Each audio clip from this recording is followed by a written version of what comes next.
Pessoal, para começar, é um enorme prazer estar com o Fernando Ferreira aqui.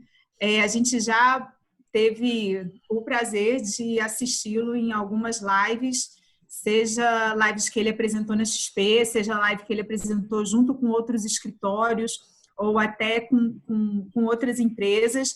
E é sempre uma delícia ouvir o Fernando. Ele consegue ser, ao mesmo tempo, extremamente didático e ter uma fala assim, muito conexa, é muito gostoso de verdade ouvir o Fernando falando. Além, obviamente, da inteligência e da capacidade dele. Antes de apresentar o Fernando, eu sei que vocês já nos conhecem, mas eu sempre gosto de falar um pouquinho da Fato Capital. Nós começamos na XP tem 1 ano e 1 mês, mais ou menos. Nós somos todos oriundos de uma grande instituição financeira de capital misto e somos todos profissionais que sempre fomos dedicados à área do atendimento private, então nossa vida sempre foi dedicada a aprender e entender finanças e direcionar essa nossa sabedoria, essa nossa capacidade para o atendimento do público private. Nós estamos hoje sediados em Belém, onde tem a Fernanda, em Teresina, onde tem o Leandro. Em Fortaleza está o nosso sócio André, que está apresentando aqui hoje comigo. Eu fico em João Pessoa e em Recife. Tem o Paulo Soprana, que atende em Fortaleza e atende em Maceió. E tem o André, que é o nosso head de renda variável. E de imediato eu já digo a vocês, se vocês não estão operando em renda variável, se vocês ainda não conhecem a nossa mesa de renda variável, de verdade, precisamos conversar, porque a gente tem muitas soluções, a gente tem muitos investimentos e o André é uma pessoa que tem muito conhecimento para ajudar a vocês como investir melhor, porque a renda variável a gente sempre fala muito de diversificação e a renda variável ela tem se provado extremamente relevante, principalmente agora, né, nesses últimos dias, semanas de extrema euforia do mercado financeiro. Deixa eu apresentar o Fernando agora rapidinho. O Fernando é o estrategista-chefe da XP. Ele foi analista de ações de empresas do setor de consumo, agronegócios, mineração, siderurgia e estratégia no Bank of America Merrill Lynch e ele trabalhou por 16 anos lá. Sua última posição antes de chegar à XP foi em Londres, cobrindo o setor de consumos e bebidas na Europa. Fernando é formado em administração pela Fundação Getúlio Vargas, credenciado pelo CFA e foi considerado um dos melhores analistas de ações do mundo pela revista institucional Investor por vários anos seguidos. Meu amigo, o que é isso? Ser considerado um dos melhores analistas de ações do mundo? Rapaz, conta pra gente. Obrigado, Cristina. Obrigado pelas palavras e pela introdução. Obrigado a todos aí por participar. Nessa vida de analista, né, enfim, de corretoras, tem uma revista que chama, a revista Investidor Institucional, né, que é a Institutional Investor, que eles fazem um ranking dos melhores analistas todos os anos, né, de cada setor e de cada região, né, da América Latina, Europa, Estados Unidos, Ásia. E eu tive a felicidade de estar nesse ranking por vários anos aí, de 2009 até 2019. De conseguir ser ranqueado em regiões diferentes também, quando eu fui para a Europa. Então, foi uma felicidade muito grande. Agora, vindo para a estratégia na XP, não tenho mais essa cobrança, graças a Deus. Então,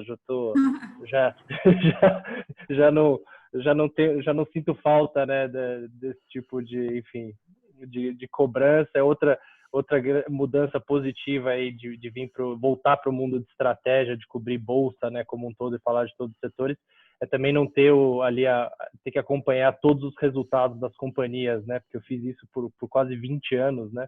Imagina, um analista cobre na média umas 20 empresas, são 4 séries de resultados por ano, né, os resultados trimestrais, então aí 80, né, vezes 20 anos, aí mais de 150, né, temporadas de resultado, enfim, então é algo também que não sinto mais tanta falta aí depois de quase 20 anos no mercado, mas enfim, tô só brincando aqui para a gente começar o nosso papo. Legal, Fernando, maravilha. A gente trouxe o Fernando, como bem a Cris colocou, um cara com uma experiência profissional aí fantástica, e hoje com a missão de ser o estrategista-chefe da XP. E a gente brincava um pouquinho antes da live começar que o mercado está super tranquilo, a gente não tem manifestações nos Estados Unidos, não tem problemas políticos no Brasil, não tem o dólar caindo, o dólar subindo, o dólar caindo, não tem a bolsa caindo, subindo e caindo, e agora subindo. Está tudo tranquilo, não temos uma grave crise de saúde, então um cenário bastante positivo. Certamente o Fernando vai conseguir traduzir tudo isso para nós com tranquilidade. Então, mas iniciando... só completando, Trump não está brigando com a China. Também. Né? As eleições desse ano também está tudo muito tranquilo e é por isso que a Bolsa não para de subir. Exatamente. Motivos não faltam. Assim, feitas as apresentações iniciais, a gente queria colocar também à disposição dos clientes que já estão conectados. Aqui embaixo tem um botãozinho que você pode fazer perguntas, a gente vai ter o maior prazer em respondê-las. Caso não seja possível pelo tempo, a gente depois encaminha a resposta para todos que assim se manifestarem.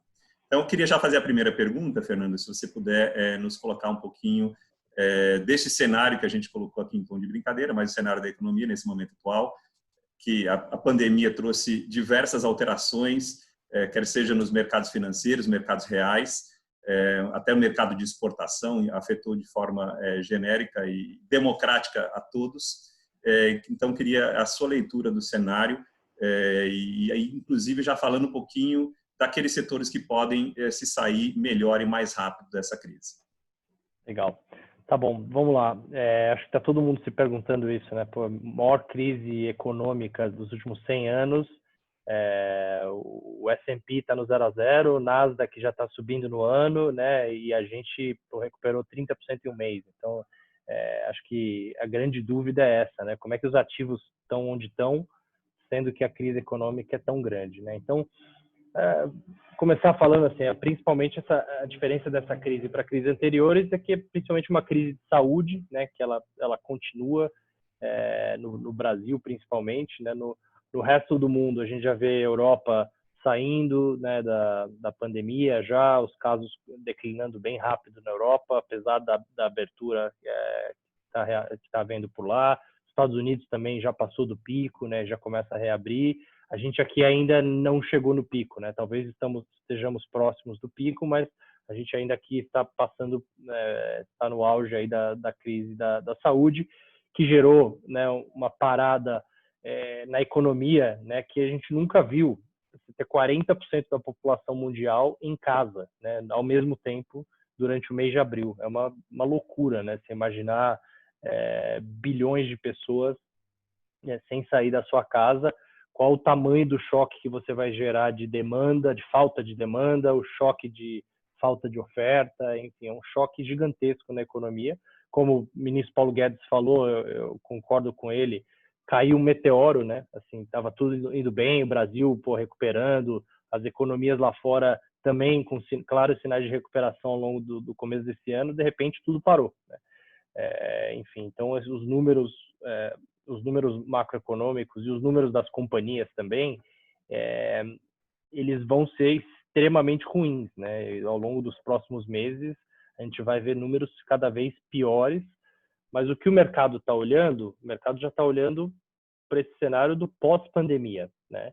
Então, a gente tem que tomar um pouco de cuidado de olhar para os números atuais e concluir com base no último número, por exemplo, de produção industrial, caiu 27%. Porque a gente sabe que, assim, olhando o caso da China, olhando o caso da Europa, né, que assim, a China já voltou praticamente ao normal. Você olha os dados de vários setores lá, a maioria dos setores na China já está com 100% da normalidade pré-Covid, né? Então, foram 2 meses muito duros na China, né, janeiro e fevereiro.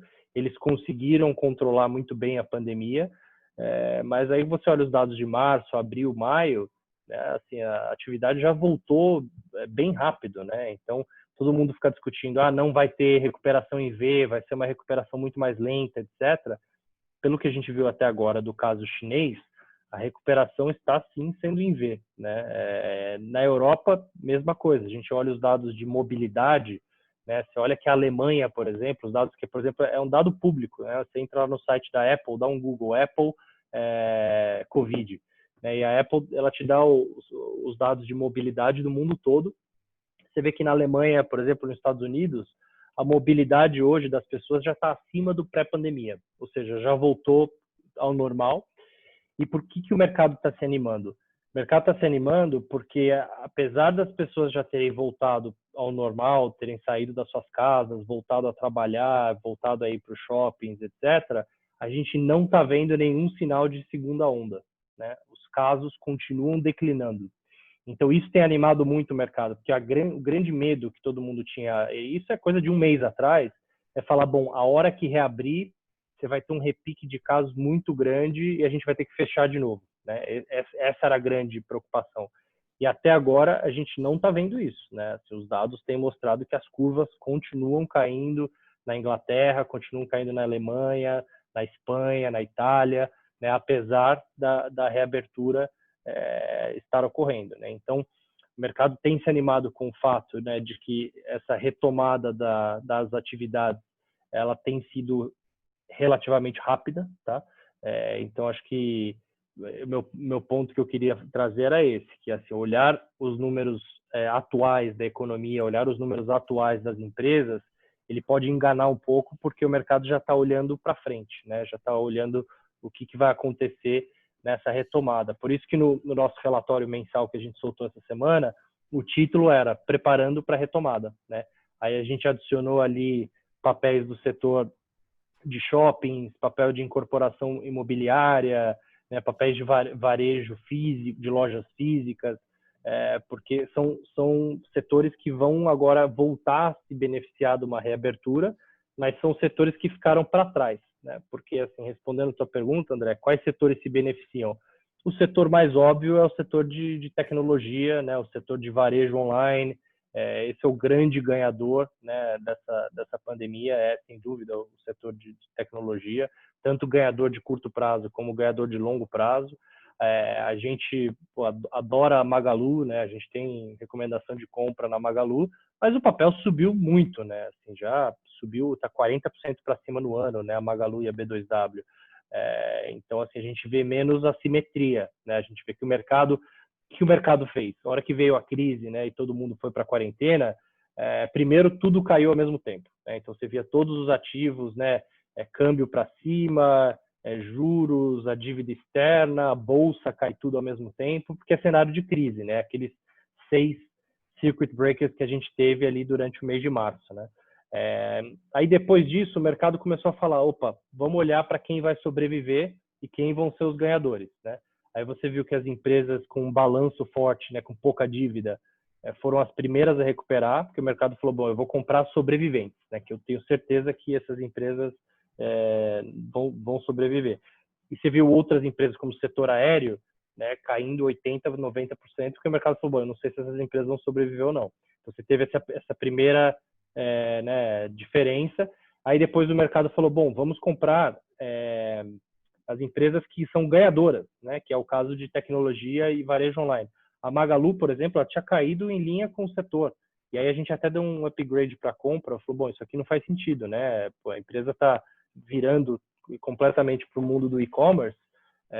Aí o mercado começou a olhar, ok, vamos para as ganhadoras. Aí os papéis das empresas de frigoríficos, né, de commodities, as dolarizadas, foram muito bem, né, nessa parte aí do rally, porque o dólar, né, não parava de depreciar, e as empresas de varejo online também, né, foram muito bem.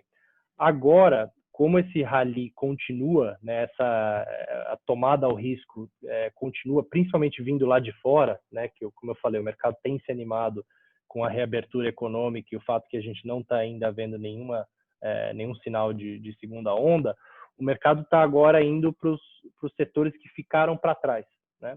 Então você vê que assim, nos últimos dias, nas últimas semanas, os setores que mais têm subido bancos, né? As aéreas subiram muito forte, o próprio IRB ontem subiu 25% sem notícia. Então, assim, o mercado está olhando, bom, o que agora ficou para trás, porque entende que alguns papéis subiram muito rápido, né? Como é o caso do setor aí de tecnologia, E aí, agora o mercado olha para os setores que ainda têm né, mais disparidade de preço, né? Mas, assim, sem dúvida, assim, o setor de tecnologia e varejo online é um grande vencedor. O setor de saúde também, no longo prazo, né, tende a sair mais forte dessa crise, principalmente de planos de saúde, né? Enfim, e o setor farmacêutico também, mas esse setor não tem no Brasil, né, para investir aqui. Mas, enfim, acho que esses são poucos os setores, né, que dá para a gente dizer que são ganhadores, né, numa crise desse tamanho. Mas eu diria que são esses os principais. Legal. Arriscando um palpite, Fernando, olhando um pouquinho mais adiante, imaginando que aqui no Brasil também tenhamos esse mesmo movimento que você comentou na Europa, os mercados retomarem, a mobilidade retomarem, não termos também a segunda onda, é a nossa esperança e a nossa fé, né? E assim será. Como seria o impacto nos mercados e quais poderiam se favorecer já a partir dessa retomada? Legal. A gente soltou um relatório umas 2 semanas atrás falando o caso para se comprar Brasil, né? E a gente dizia ali que, assim, olha, fizemos uma série de reuniões com investidores estrangeiros, né? Que olham tanto o investidor que é dedicado, que olha Brasil há muito tempo, quanto o investidor global que olha Brasil de longe.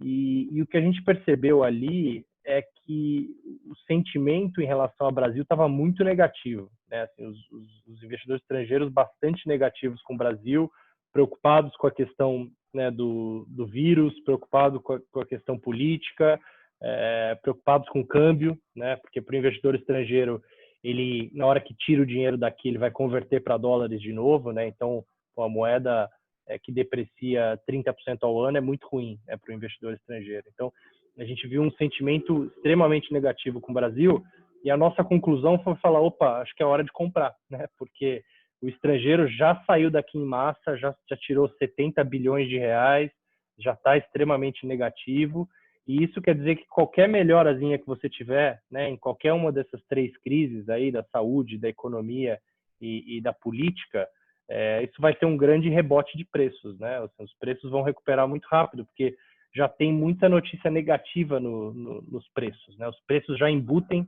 uma expectativa muito ruim para o Brasil. Então, até o final de maio, a gente tinha a pior bolsa do mundo no ano e a pior moeda do mundo no ano. E o prêmio de risco da curva de juros lá em cima, né? Os juros futuros lá em 8%, 9% ao ano, sendo que a Selic está em 3%, né? Ou seja, o mercado precificando um cenário desastroso para o Brasil lá na frente. E a gente falou, olha, parece, né? Vamos começar pela saúde, né?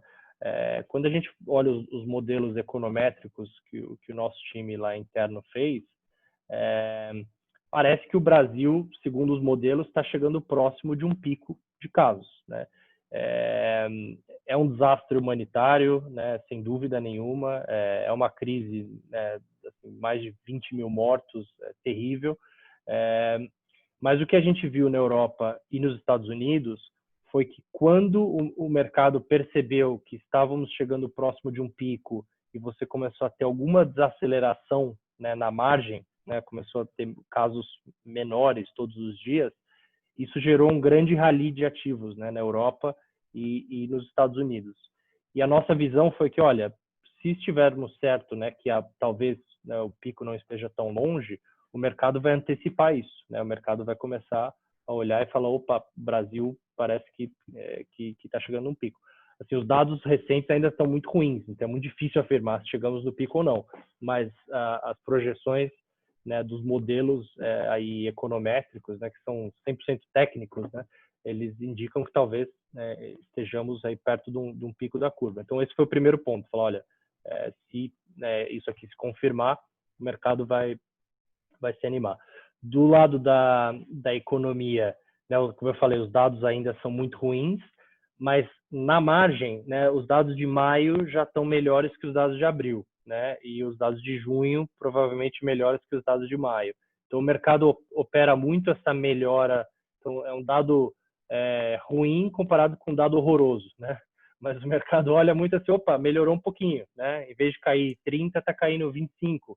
e o mercado lê isso como positivo, porque falou, opa, você olha aqui, já tem uma pequena recuperação, apesar de um dado muito ruim. Então, por isso que eu falo, tome um pouco de cuidado com os dados, né, de econômicos do curto prazo, porque o mercado já está olhando para esse cenário de recuperação.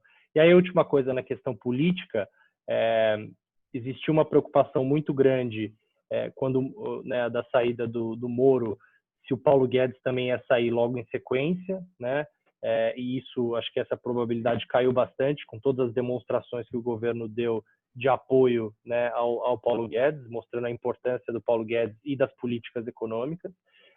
E a segunda coisa, a probabilidade que o mercado dava para um potencial afastamento do presidente ou um potencial impeachment do presidente também diminuiu, né? Depois da divulgação do vídeo, o mercado passou a olhar e falou, olha, parece que a probabilidade de impeachment é muito menor.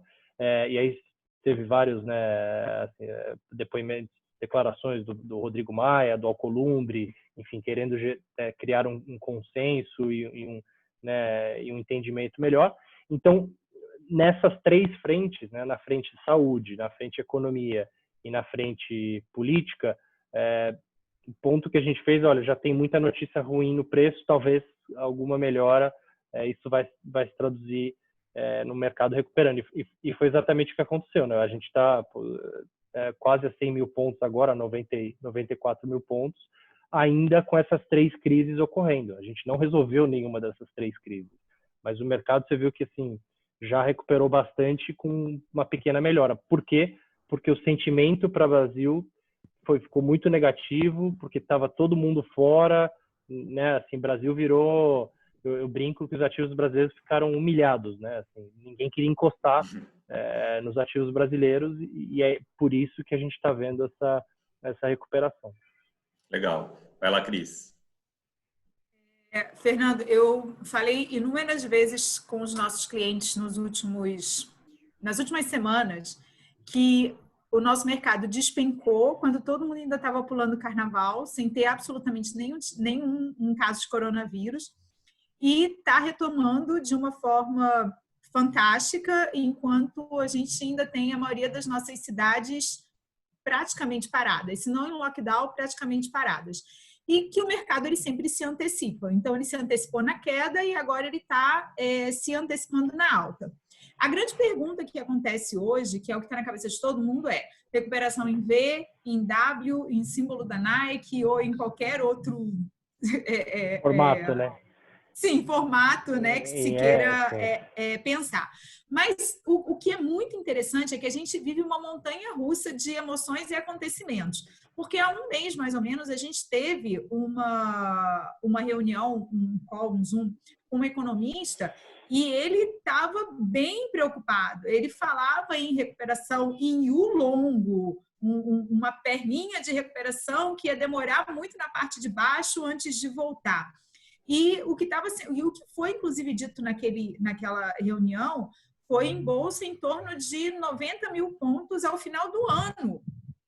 E hoje, no dia 4 de junho, a gente tem a bolsa namorando com os 94. Então, a minha pergunta para você é recuperação em U, em W, em símbolo da Nike. E acho que a principal, o bull market, ele veio para ficar. Ou vocês veem ainda alguma chance da gente ter uma queda abrupta? E se essa chance existe, qual seria o fator que poderia startar uma nova queda? Fácil resposta, né? Para a pergunta, né? Pergunta fácil.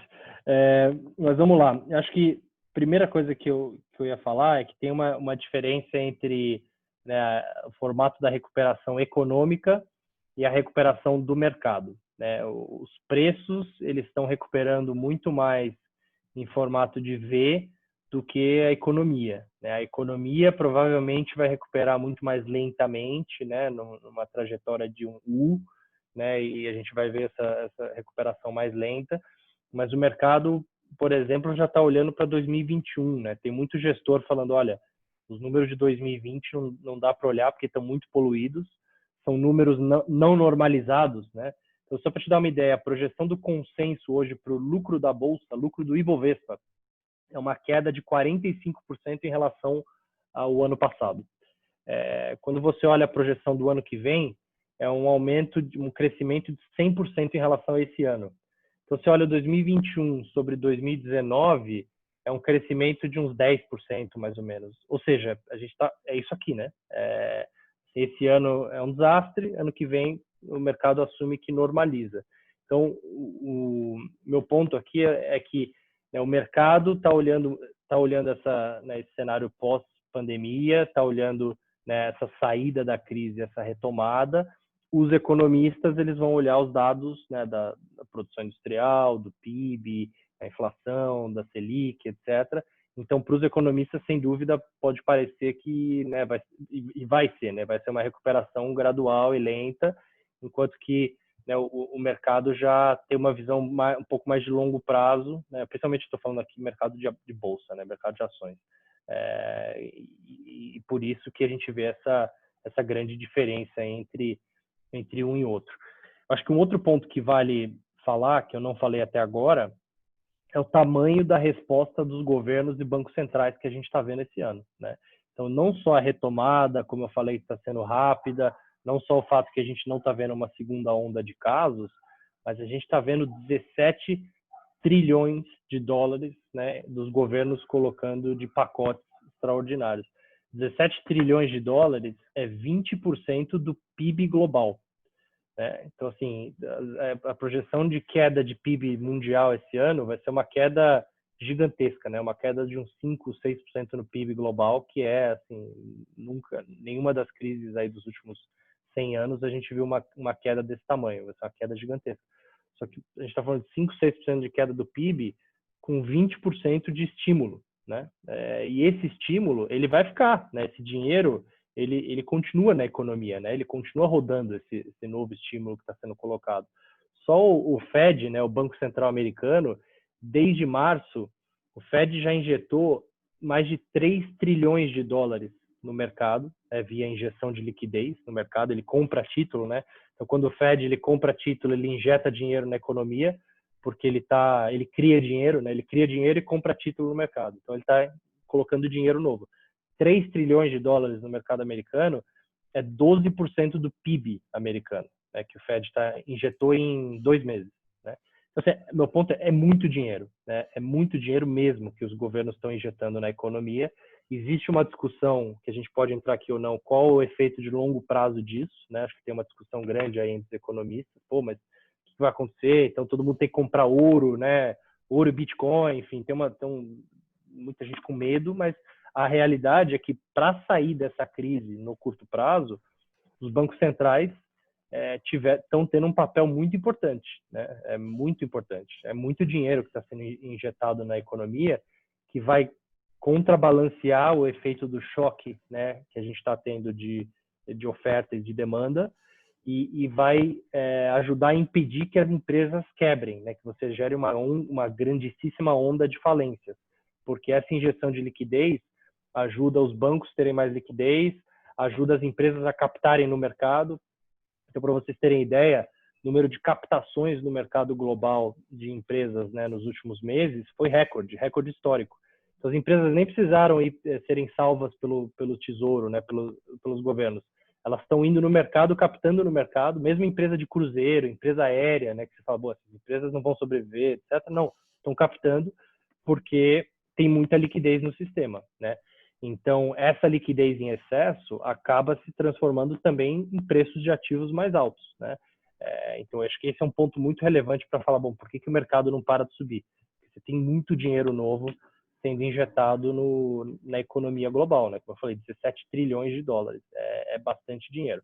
Aí, só para terminar a resposta, se a gente vai ter uma nova correção, né, e vai ser uma recuperação em W, né, que você tem esse grande rally e depois o mercado tem uma grande queda, que foi mais ou menos o que o Buffett passou lá na reunião anual dele. A gente viu o Buffett extremamente preocupado, né, e ele comparou muito com a crise de 29, e ele mostrou lá que na crise de 29 você teve um rally e depois o mercado caiu tudo de novo. Eu acho que para ter essa queda, ela pode acontecer, sem dúvida. Por isso que a gente ainda recomenda cautela, né? A gente fala, olha, estamos otimistas, porém, né, para quem quer comprar bolsa, compra aos poucos, não faz grandes apostas, não foge do seu suitability, né? Ou seja, não tenha mais renda variável do que o teu risco permite, né? Só porque a bolsa está subindo, não faz sentido colocar 80% do teu patrimônio na bolsa, porque se tiver uma outra correção, né, é desastroso. Enfim, mas o que pode levar a essa correção do mercado?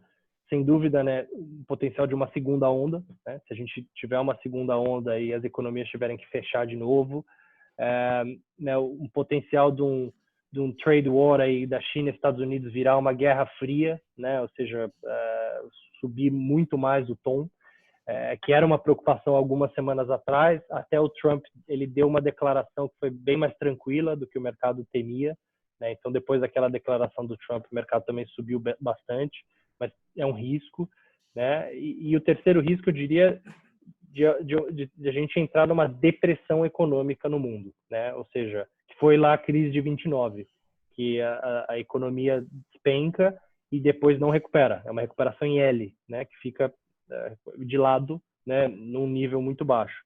Até agora, os dados econômicos que a gente tem visto da China e da Europa não indicam isso, né? Estão indicando que, né, a atividade tem sim voltado ao normal, tá? A gente não tem visto sinais de depressão econômica, mas esse é um risco, né? Não dá para dizer que não é um risco, porque a gente tem, né, um nível de desemprego muito alto, aumentou demais, o nível de confiança muito mais baixo, enfim. Eu diria que esses são os principais riscos lá fora. E aí, aqui para o Brasil, o risco político ainda está aí, né? Ainda existe, né? Não foi embora. A gente tem, né, vê que assim, a disparidade, né, de opiniões aumentou demais, as tensões aumentam bastante, enfim, é um cenário que a gente tem que ficar de olho, né, para ver se essa crise política também não volta a ficar mais forte. Mas eu diria que esses são os principais riscos que a gente tem que monitorar. Tá? Perfeito. Fernando, você comentou de excesso de liquidez, e isso sempre traz a preocupação de o impacto inflacionário. E aí, já em paralelo a isso, a gente viu em todos os grandes mercados mundiais, os governos e bancos centrais atuando, reduzindo taxa de juros. Aqui não foi diferente, recentemente para 3%, com indicação de cair a 2,25%. E aí fica o investidor pensando, com Selic 2,25%, inflação, um risco de eventualmente ter algum crescimento por excesso de liquidez.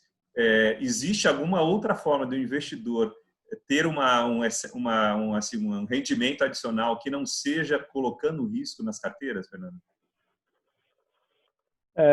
Olha, assim, quando a gente pensa na renda fixa, né? Muita gente fala a renda fixa morreu, né? Porque agora é juros a 3 indo para 2, então não tem mais, né, oportunidade nenhuma na renda fixa.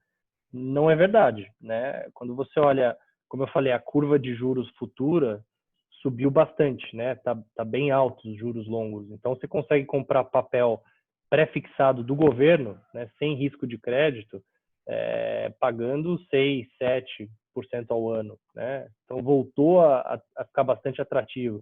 Tem títulos de inflação, né, ligados a IPCA, pagando IPCA mais 3, IPCA mais 4.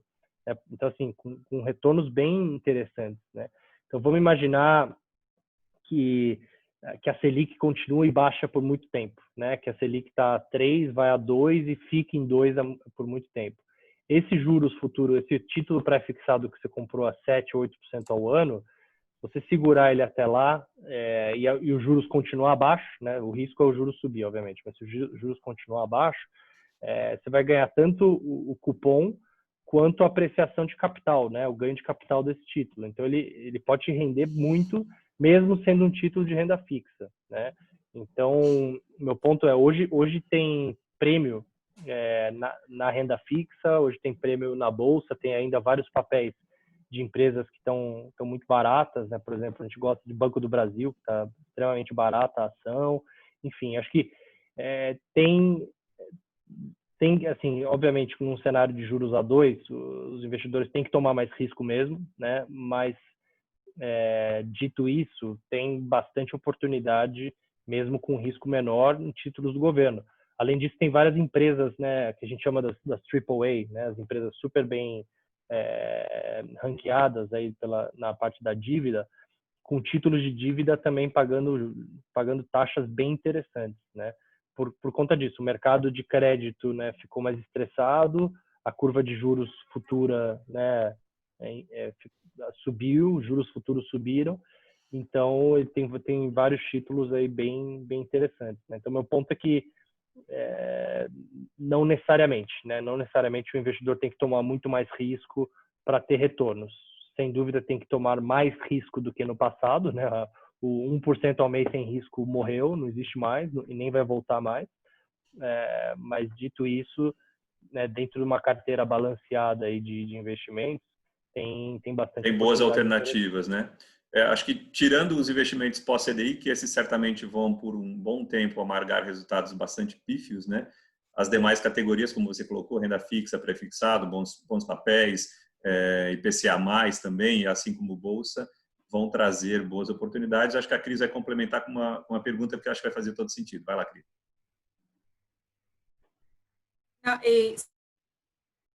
Só comentando o que você acabou de dizer, André, o grande problema hoje não é nem só a renda fixa não fornecer rendimento, é o grande risco que ela existe, né, dentro do pós-CDI, do cliente acabar investindo em ativos onde, tirando a taxa de admissão do ativo, tirando o efeito inflacionário, ele pode vir a entregar no final do ano menos do que o que ele tinha no início do ano, né? E a gente sabe que realmente hoje isso não é difícil de acontecer. É por isso que a gente sempre tem que conversar com os nossos clientes para que efetivamente a gente mostre a eles o que é hoje o que opções, né? Afinal de contas, diversificação sempre. Mas vamos falar um pouquinho de dólar. Desde o início do ano, com toda a crise que aconteceu, a gente acabou vendo um movimento de migração de investidores para ativos com menor risco, se desfazendo de posições em mercados emergentes. E principalmente aqui no Brasil, como a gente teve uma queda da taxa Selic mais abrupta do que outros mercados emergentes que são comparados ao nosso, como México, Turquia, acabou que a gente teve realmente uma perda muito grande de volume. Isso fez com que o dólar encarecesse demais. Ele saiu de 4, chegou a bater 5,90, e essa semana a gente teve uma redução razoável na taxa do dólar. Então, Fernando, o que a gente quer ouvir de você é para onde vai o dólar em 2020? E, complementando essa pergunta, a gente viu também nos últimos meses que a XP ampliou muito na grade de investimentos dela os investimentos vinculados a ativos no exterior, com ou sem proteção cambial. E dentro do que a gente acabou de dizer, da importância da diversificação, a gente viu também que em fevereiro, março, os clientes que tinham já alguma coisa de diversificação nos portfólios deles, vinculados a dólar principalmente, eles perderam pelo preço do ativo, porque o preço do ativo caiu no mundo todo, mas eles ganharam pela variação cambial. Então, fala um pouquinho para onde vai o dólar em 2020. Vamos falar também um pouquinho sobre a diversificação em mercados estrangeiros e fundos, com ou sem proteção cambial. Perfeito. Cris, deixaram só as perguntas fáceis para você, né? Então, vamos lá, tentar falar do dólar. Bom, acho que a primeira coisa, né, que eu falaria do dólar, né, tem algumas razões. Eu botei no meu Instagram, no meu Twitter, né, para onde vai o dólar, algumas semanas atrás, explicar o porquê que o dólar está onde está. Né? Então, acho que tentar explicar o porquê do dólar está onde está. Acho que a primeira razão é que a gente está num cenário de aversão a risco. Né? Então, no cenário de aversão a risco, investidores voltam, né, para os ativos dolarizados, saem de mercados emergentes, né? Então essa saída que a gente teve de investidor estrangeiro esse ano na bolsa e na renda fixa, né, é muito por conta disso, né? Então assim, todo mundo volta para ativos dolarizados e compra os títulos do governo americano, né? Que são os ativos aí com menor risco, os ativos com menor risco no mundo, né? As treasuries. Você tem esse fator número 1. Fator número 2 que o diferencial de taxa de juros caiu muito, né? O que é isso? Bom, aqui no Brasil a gente tinha 15% de juros, hoje a gente tem 3%, né, indo para 2%. Então, aquele capital que vinha de curto prazo para investir na renda fixa, né, esse capital foi embora, né, e não vai voltar porque não faz sentido, né? Ele está aqui com ganhando 2%, 3% ao ano, sendo que nos Estados Unidos ele está ganhando 0 ou meio. É um diferencialzinho pequeno, né? Antes ele vinha para cá, era 15 contra 4, né? Ele ganhava 10 pontos, aí 10, 11 pontos a mais, né? E ele podia segurar essa volatilidade do câmbio, né? Porque ele tinha ali um prêmio muito grande. Hoje nesse prêmio não tem mais. Então esse dinheiro foi embora e ele pressiona o câmbio quando ele sai do país, né? Esse diferencial de taxa de juros. Terceiro fator é o preço das commodities, né? Então as commodities estão no menor nível dos últimos 20 anos, né? Principalmente por conta do petróleo, né, que caiu muito, mas você pega uma cesta de commodities, elas estão num preço muito baixo. Quando você olha as piores moedas esse ano, as 5 piores moedas são de países grandes produtores de commodities. Então, é Brasil, África do Sul, Colômbia, México e Rússia, né? Ou seja, as 5 piores moedas não é uma coincidência que são grandes produtores de commodities, porque esses países eles exportam commodity e importam produto acabado, né? Então a gente exporta minério e importa iPhone, né? Então, assim, por conta disso, né, o nosso termo de troca piora, a nossa balança comercial piora e o câmbio ele deprecia. Aí, por último, no caso específico do Brasil, teve a questão do risco político, né, e o aumento do risco país, que nosso risco país subiu bastante, né, com essa crise política. Então, a nossa moeda caiu mais que as outras, né? Então, a gente acabou caindo mais também por conta do risco político. Dito isso, né, como eu falei, a gente já veio para um cenário que a moeda quase bateu 6, né? A gente depreciou mais de 30% em relação ao dólar, né? O dólar subiu quase 50% aí, né, versus o real. Então, assim, já embutiu no preço muita notícia negativa, né? Quando você olha os modelos dos economistas, né, os economistas eles ficam tentando prever o dólar, que eu acho meio impossível, mas enfim, eles fazem esse trabalho aí de futurologia. Os modelos dos economistas indicam um câmbio de equilíbrio hoje em torno de 5, tá? Então, ou seja, com o juro onde está, com o risco país onde está, com o preço das commodities atual, o câmbio de equilíbrio é 5. Se os juros, né, cair mais, pode ser que o modelo fale que o câmbio é acima de 5. Ou se o preço das commodities subir muito, o modelo vai falar, olha, o câmbio é abaixo de 5, né? Porque então esse modelo ele muda, né? Mas hoje o câmbio de equilíbrio está ali em torno de 5. A gente chegou a bater quase 6, né? Porque a gente não estava num cenário aí de equilíbrio, né? Estava no meio de um turbilhão aí político no Brasil. Mas o ponto em um cenário mais estável, o dólar deveria ali ficar mais próximo dos 5.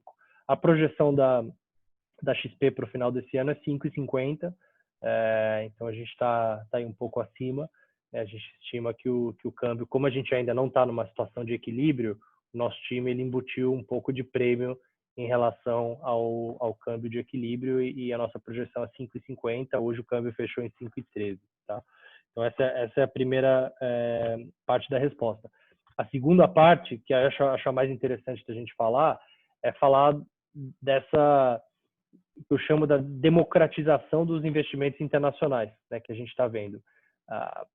6 meses atrás, 12 meses atrás, não tinha muita opção, né, para investir fora, para o investidor brasileiro.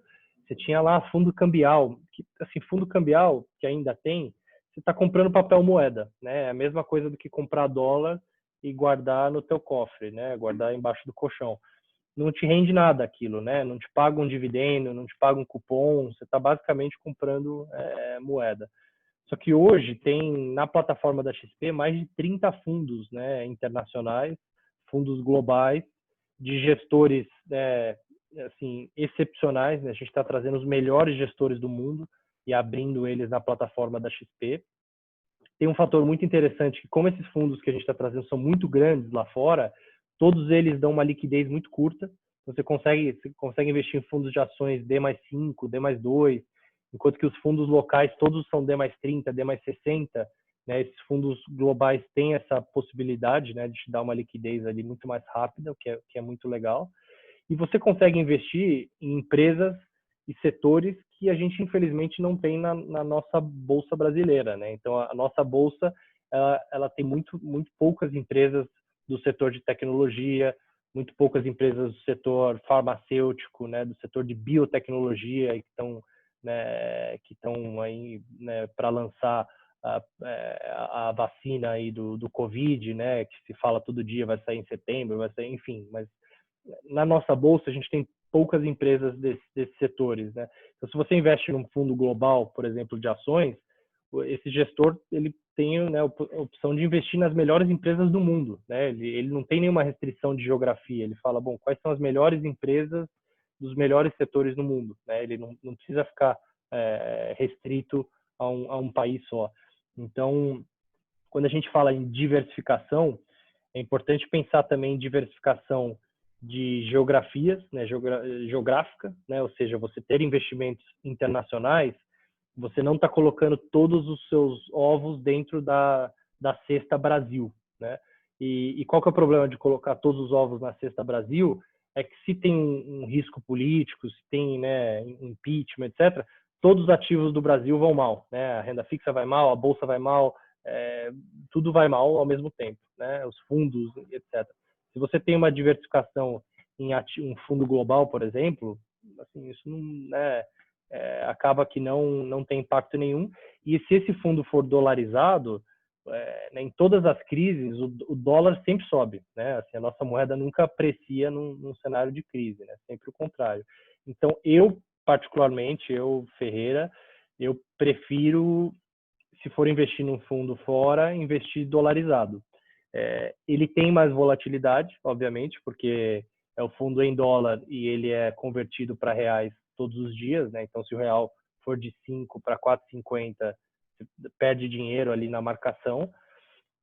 Mas, assim, eu acho que ter uma diversificação em diferentes moedas e ter um percentual do seu patrimônio dolarizado, eu acho bem relevante, porque ele te traz um colchão, né? Como você falou, Cris, no cenário de crise, os preços lá fora caíram, mas o dólar subiu, então, para quem tinha ativo dolarizado, acabou ficando ali, não perdeu dinheiro, né? Porque uma coisa compensou a outra.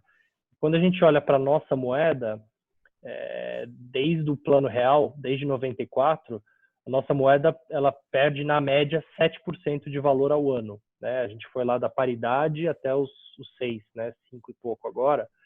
Você faz a média disso, dá 7% de depreciação anual. Então, por exemplo, quando você olha qual foi o melhor ativo desde o Plano Real para se ter no Brasil, por incrível que pareça, não foi o CDI, né? O CDI foi muito bem, o CDI deu 16% de média no período, porque a gente já teve juros de 30%, a gente já teve juros de 45% no Brasil, né? Assim, isso não vai voltar. Mas quando você faz a média, deu uma média muito alta, né, de 16% ao ano. Mas o S&P 500 em reais, ele rendeu mais do que o CDI, ele rendeu mais ou menos 18% em reais. Por quê? Porque o S&P em dólares subiu na média 10% ao ano, 10, 11%, e o real depreciou 7% ao ano. Então, né, você pegou esses Uniu as dois duas efeitos. forças aí, né? Uniu as duas forças. Exatamente. Muito bom, Fernando. Acho que traçamos um panorama bastante interessante. Aí fomos no CDI, renda fixa, inflação, falamos de dólar, falamos de mercados, recuperação VW, símbolo da Nike, qualquer outro desenho. E a gente só tem a agradecer. Acho que foi um bate-papo muito profundo, com bastante assim, informação que a gente sabe de quem está vivenciando realmente o mercado. Isso para nós e para os nossos clientes é bastante importante nesses momentos. Quanto mais informação, melhor a decisão de investimentos. Então, a gente agradece mais uma vez aí a sua participação, a sua presença aqui no nosso bate-papo. Agradece a participação dos clientes que estão conectados e também aqueles que estão nos vendo através das nossas plataformas, YouTube e Instagram. E até a próxima live. Se você quiser uma palavrinha final, a gente já está quase encerrando o tempo, mas fique à vontade. Obrigado pelo convite. Queria convidar a todos para seguirem os nossos conteúdos lá em conteúdos.xpi.com.br, que lá tem todos os nossos relatórios. enfim, aberto, né? Não precisa nem logar, enfim, tem bastante coisa que a gente solta todos os dias para acompanharem lá os nossos conteúdos. E é isso, eu queria deixar a mensagem final que, assim, as crises passam, né? Essa crise também tem começo, meio e fim. Talvez pode ser mesmo a crise mais rápida da história, né? Como a gente escreveu lá atrás, vamos ver. Mas acho que o ponto é sempre ter uma visão construtiva, né? Do futuro e tentar achar oportunidades quando está todo mundo extremamente preocupado, né? Então acho que essa é a mensagem final que eu queria deixar. Maravilha. Obrigada, Fernando. Foi ótima a nossa conversa. Obrigado. Até mais. Valeu, gente. Obrigado. Até a Até próxima. mais.